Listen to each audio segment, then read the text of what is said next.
Hey guys, Dee here. Welcome to my studio, welcome to my channel, and welcome to this class.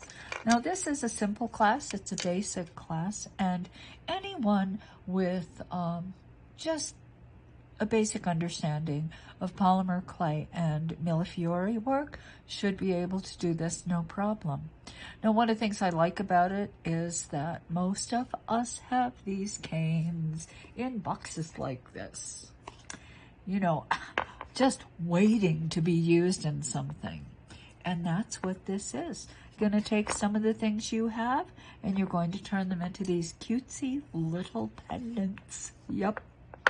Now, before we move further, I realized one thing I did not do is talk a little bit about the reshaping part, because take a look at that. That is a Skinner Blend bullseye. Right? So it was just used kind of like that. Different color, but just cut a slice. However, if you're going to make a flower petal, you're going to have to take something more like this. This one's violet, this one's turquoise, doesn't matter. They're basically the same thing, simple bullseye, but by pinching here, you can see that now my nice round cane has turned into a petal. Yeah, so it's quite that simple. All right, so chances are you have some of these very basic canes sitting around waiting for you. The only thing you might not have is the piece, the word piece, but there is a whole class on the channel about making the alphabet in polymer clay. So if you make those letters, you can put them together to make the word. Okay? Makes sense? Of course. The only other thing you might not have is that particular cane, which comes from my tropical leaves and flowers class in the members classroom. If you don't have that, that's okay. Use a leaf that you have. It's going to be fine.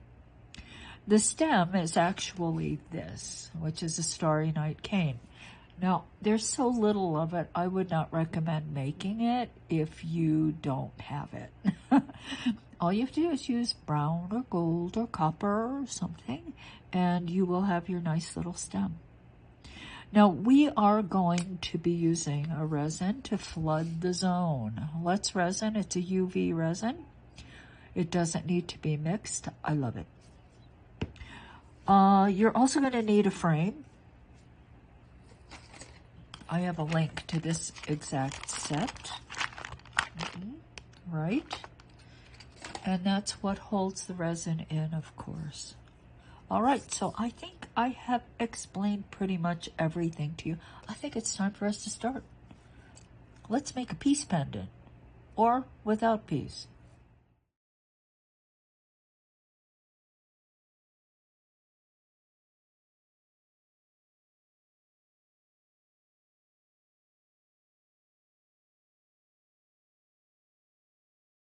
So let's talk about what you need for this little pendant. Of course, you're going to need something like this little brass frame, right? And I did buy this off of Amazon. I have the link to it. I like this set because it's all rectangles and it's only gold, brass, silver, and it came in a nifty case. Okay, so that's already there. All right, so I selected this one. You're going to need something for your background. I chose pearl. You're going to need canes to make your flower. Starry Night cane, it's on my channel. A little bit of Skinner Blend bullseye for the center. A little lavender bullseye that I just reshaped into a petal shape. And a leaf. Now this leaf is in my tropical class in the members area, so you're just going to pick a leaf that you have and like. If you have taken the alphabet class, maybe you have a word you would like to include. I am including peace. Also need clay for the backing. I'm going to need some UV resin because we're going to encase the whole thing. Now, optional, teeny tiny crystals. okay? I may or may not use these. This is also something on my channel. 6 sizes, very, very teeny, well, teeny, slightly less teeny. You get the picture. 6 sizes with a picking pencil, pretty cool. Okay, so let's get started. So here is my pearl clay. I have a ceramic tile that I will be pressing it to. Now I want you to look, you see, what you don't want is you don't want your backing sheet to be thicker than the frame, right? We want our whole flower to be in the frame, underneath this upper edge. We don't really want things sticking way up, okay? So that's why I've got this rolled through setting 3. Now I'm gonna texture it by taking my dual plex, my Auburnet. This stuff is refrigerator liner. Okay, I'm rolling it through 3 again. Louie, what do you want, honey? What do you have? Where did you get that? I'll be back. All right, I'm back. Louie had decided that something of mine was his toy. I had to set him straight. All right, and so here it is. Now let's take the frame and just lay it down and press lightly so we know what the outline is. So now I know what the active area is. I don't know if you can see that. I think there you can see. So I'm just going to cut. I'm leaving a bit of a margin. Actually, yeah, I'm going to leave a margin. For a moment, I thought I would cut the top because at the end, it gets a little difficult to cut the top because that's in the way. But I decided it's still better. It's still better.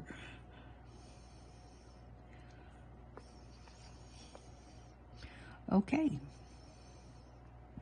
Now, when you make your Starry Night cane, if you're going to use it, and I must tell you, it's nice to have, but it's not required. When you see how little of this I'm going to use, you'll understand that you can just use brown or copper or gold, just a very thin sheet of any color, right?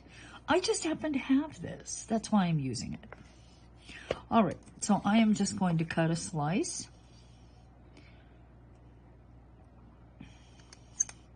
And it appears to be about maybe 1.5 millimeters, something like this. And now I'm going to place this edge on the roller so that this pattern elongates this way. And I'm going to roll it through 5. You see? Now let's roll it through 7. 7. And I'm even going to go through 8. Like so. Put it down on my table. Cut a clean edge. Then cut a very long tapering piece like so. Can you see that? It's a little bit thicker at this end and a little less so there. And that's what I'm going to use as my stem.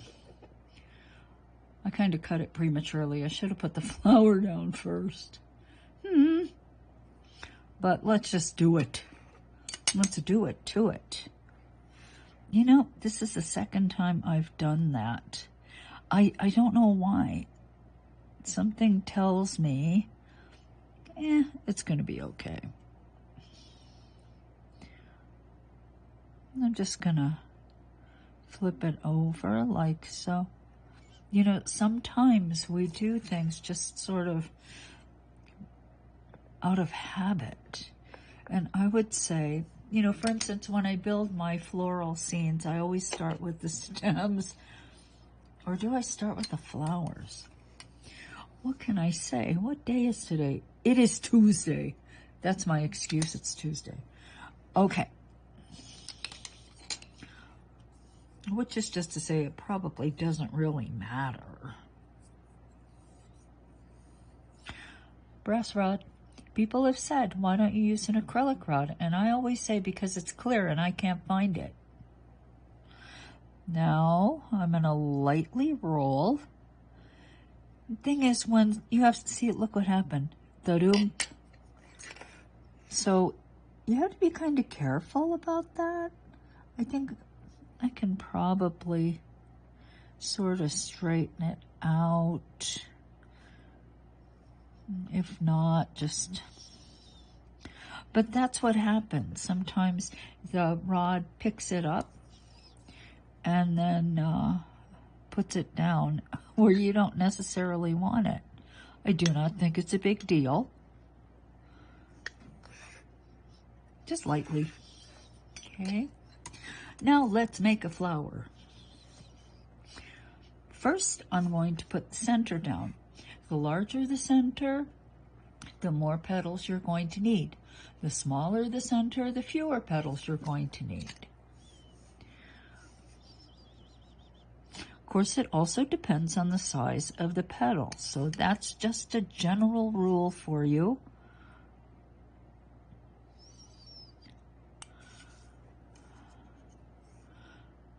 So what I'm going to do here is just gently tug on the flat part so I can kind of restore the roundness of it.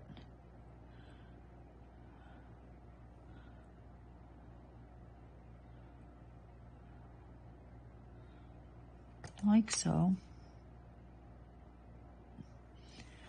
And let's put this baby down.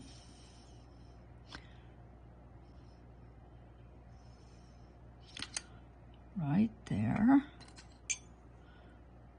Just gonna flatten it a bit. And now I'm gonna start cutting petals. Slicing them. And I'm cutting everything very thin.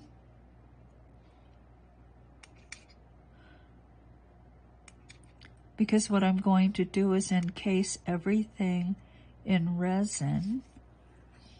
So nothing is going to be sanded.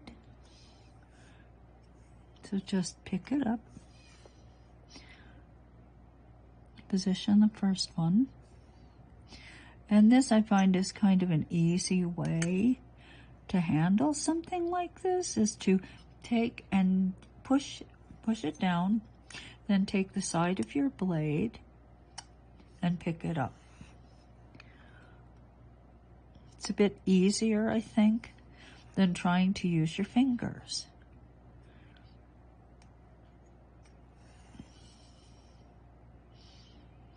Oh, this is going to be a sweet little thing. Not the fanciest, but it doesn't really have to be, does it?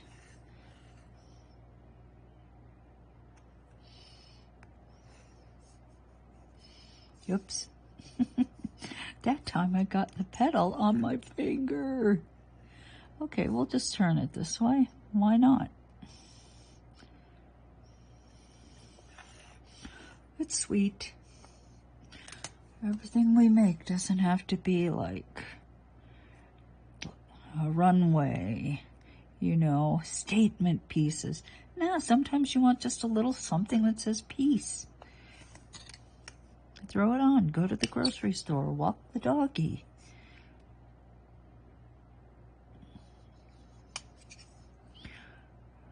More wearable jewelry. Okay, let's do leaf up.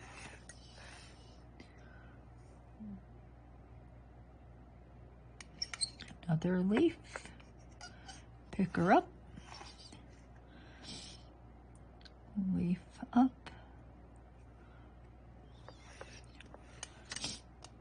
Okay. As I said, this is going to be a very simple little piece. Now, peace. Did you guys know that, like, the color blue is associated with peace, and the color yellow is associated with hope? Yeah, it's true. I Googled. So there's peace. Now, do I want it straight? Do I want it to arc? Arc or do I want it to arc this way? I think I want piece to like arc this way. So I'm just going to use my work surface and kind of work it up like so, rather than trying to make the arc, the complete arc on the piece itself. I've done that and it does work, but maybe this might be a little bit easier.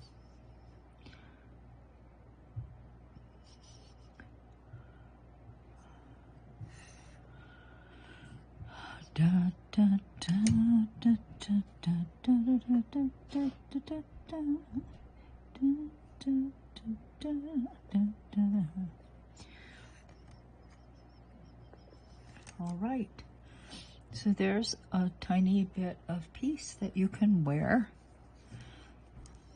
Make a little statement. All right, so let us put a crystal in the middle of our flower center.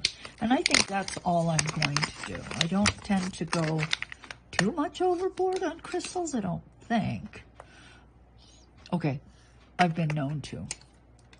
Sometimes. Now, let's set it. I'm going to take my ball stylus and just make a little hole for the crystal. Let's take this size. Not too small. Whoops. Here's picking pencil. Pick it up. Put it in. Flip it around to the back side and push it in. Like so. Okie dokie. Now, I'm going to take this guy. I'm going to position it where I want it. Okay. I could pivot it a little bit. I have enough room for that, so maybe I will. Maybe this looks a tiny bit better. So what I'm going to do is push it down. And what I really want is to make a seal. I would like to make a seal of the frame and the clay, like so. Okay.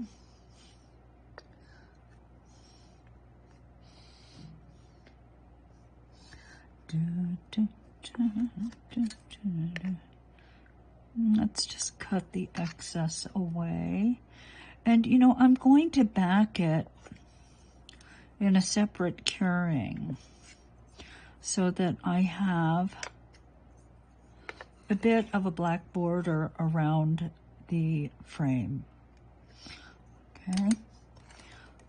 This is so far pretty good. But you can see it's not all the way through, can't you? You can still see the pearl clay. So let me take my rod and push down harder. I get a little more leverage this way.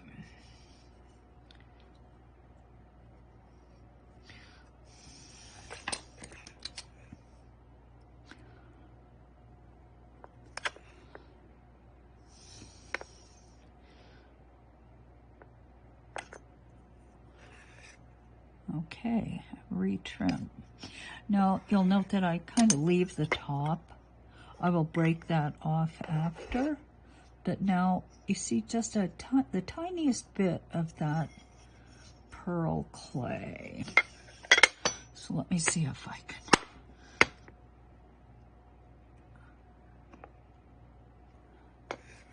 Push this corner, because I think that corner was the problematic one.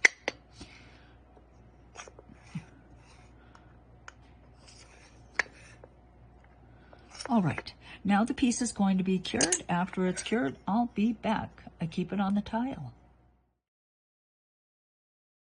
Our piece is cured, and now it's time for us to put the frame around the frame. Totally optional, but I like it. Pick it up, And just get rid of this guy. Okay, now I got some extra little bits of clay. I'm gonna get rid of those, like so. Now this will actually come out. I don't particularly want it to. It doesn't make a lot of difference, but you know, I want this to be sealed so that when I put the resin in, it doesn't run out. Yeah, it's important. Okay, so I've rolled my frame around the frame clay through setting number 4. And I am going to take it and I'm going to texture both sides of it by rolling it through the pasta machine at the very same time. I'm gonna. Can you tell what color I always use with this one? I bet you can. Yeah, black. Okay, so let's make a clay sandwich like this. Now, because I have this double thickness, I'm going to take, because this clay is rolled through setting 3. Ordinarily, if it was just single like this, I would roll it through 3. But now that I have 2 layers of dual plex, I am going to lower my pasta machine setting to 2 and roll the whole thing through. Ta-ta. Texture and texture. Now, let's just lay it on the tile. This tile is still a little warm. I'm not concerned about it. Just gonna put it down and lightly smooth it. It will be shiny after it's cured. Yeah. Well, parts of it will be shiny. All right, so let us take some liquid clay, put it on the back of our little pendant piece.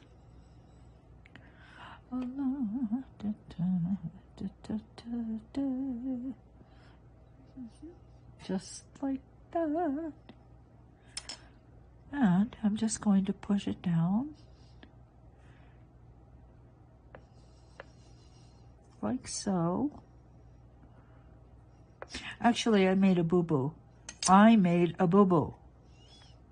Oh, not such a terrible boo-boo though. Okay, so you see, I cannot have this frame going up too far, otherwise it's going to interfere with the hanging loop.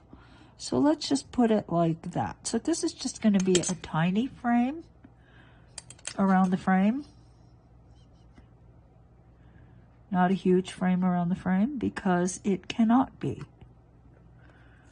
Like so. Now I will just stick this back on. Let me just push that down just a bit.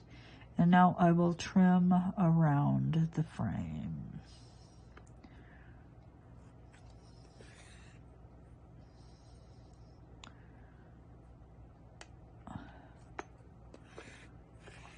Okay. I think it adds a little something, personally. Just adds a little bit more interest. I think this one's a little crooked. Cut a little bit of that off. How are you doing? Now the frame itself can't be crooked. It's got to be me. It must be me. Has to be me. Wouldn't that be funny if it was the frame? Like, it has to be me. Okay, so there's a frame around the frame. I think it adds a little something, and I am going to cure it. And after curing, that's when we get to put the resin in. So, the piece is out of the oven. The tile is warm. I haven't removed it, and it is a little warm there. So, let me talk a little bit about this. Now, this is Let's Resin UV resin. You don't need to mix it. It is ready to go. They sent me, these people are very nice. They sent me a lot of product. I get product occasionally, not very often. And if I like it, I will use it. And I like it. That's why I'm doing a class using it. So I want to share it with you. Now, one thing you have to know about this resin is when you get it, it will come with an applicator cap. Now, when I first, this is my second bottle, so I put the cap on and then I proceeded to drill a hole in the top here. And I used the whole bottle with a hole in the top here because I did not fully realize that all you have to do is unscrew it. And so this is a cap that goes on the cap that screws on the bottle. Okay, just in case anyone else decides they're going to punch a hole through the cap. All right. Now, they also sent me this cute little UV curing thing, 60 seconds, 90 seconds, and 150. Now, I have a UV light that I used when I ruined my nails with gel polish. And I tried using it and it didn't work as well. This little thing works really, really well. This tiny little thing. Okay, so that's what I'm going to use. Now, I know I'm going to get this question. Why are you using this instead of liquid clay? It is a perfectly valid question to ask. Liquid clay would work. The differences between liquid clay and this for me are, number one, the surface hardness. This is harder. Number two, of course, liquid clay has to go back into the oven. It is about 10 feet to my oven. I have 2 cats and a dog. The chances that someone's going to run between my legs or bark are pretty high, actually, because you've heard Louie. And so I like the idea of sitting at my work table and just going like this. Yeah, it's really a great thing. Now, the other thing about this, though, is it has to be the last thing, the very last thing you do. You cannot put this back in the oven.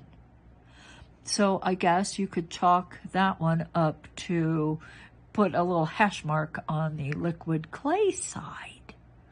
But I really like this. I like it very much. I find it much easier to use than the liquid clay. Okay, so I think that's it. I think that's it. Now, it's probably going to be good for this resin that this piece is just a little bit warm. My basement, my studio's in my basement, and it is cold. You guys know that because you hear my heater kicking in. I got a heater at my feet. In the wintertime, it's very cold in here. So the warmth of the tile and the warmth of the piece, I don't think is going to hurt anything. Okay, so let's just unscrew the cap and let us flood the zone. The one thing I did read, because I Googled, I'm not an expert at resin. Okay, so I want that clear from the get-go. I am not an expert at this material. So I went and I Googled, and according to Google, resin doesn't really like slick things. In other words, like mirrors,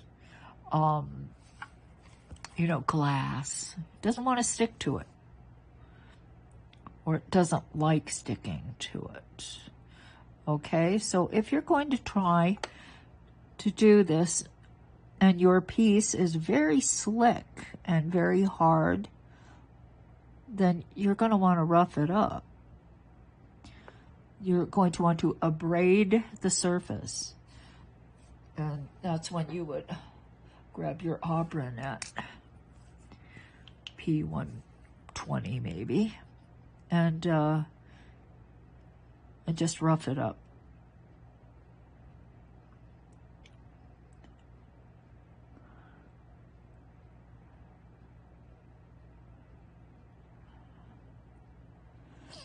Okay, so the one thing I don't want to do, I don't want to overflow. I have overflowed. It's messy. I don't want to do that. So I'm also going to let this sit because, if you look at this piece, all those little pieces of clay, there are probably some wonderful opportunities for little hidden air bubbles. Yeah. And it takes just a few minutes for them to get their stuff together and appear.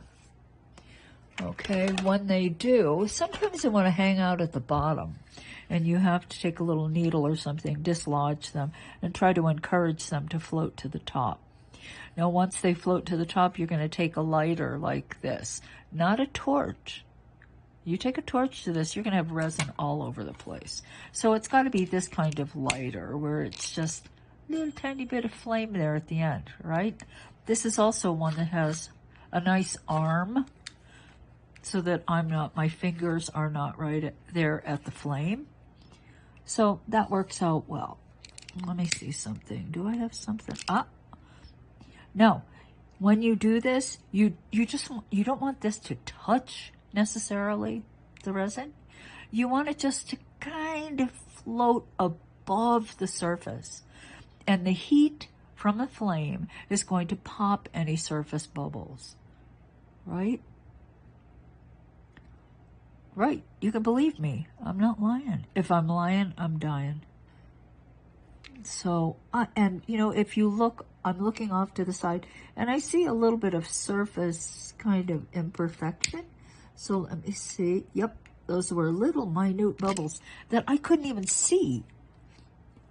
The naked eye could not see them, but by moving to the right and to the left and looking, sometimes the light catches those tiny minute bubbles, and then you can just zoom in with your lighter and pop them. Okay? Sometimes they're hiding in the corners too. Now, my pieces are not, well, okay, frequently they're not perfect. There will be little bubbles. So far, they're not really objectionable, especially with the textured pearl in the back. All right, so let me let this sit here for just a few minutes more. You don't have to sit with me, and I will be back. Back again, and it looks good. I don't see any bubbles. I don't see any surface, little tiny minute surface bubbles. I am ready. I'm going to take my little lamp like this, hit it 3 times to 1 minute 50 seconds, and off we go. Let me say one thing. If I can do this, anybody can. 1, 2, 3, and I will be back.